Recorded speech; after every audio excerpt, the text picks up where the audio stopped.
ఏ బాటైనా పర్వాలేదంట, సమయంతో సాగటమే మన సింపుల్ సిద్ధాంతం.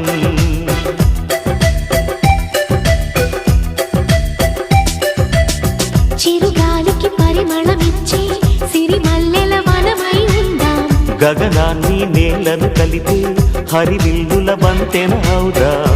ఆనందం అంటే అర్థం మనమందా, ప్రతి పూట పాతై సాగే హుషారు సరిగమలో.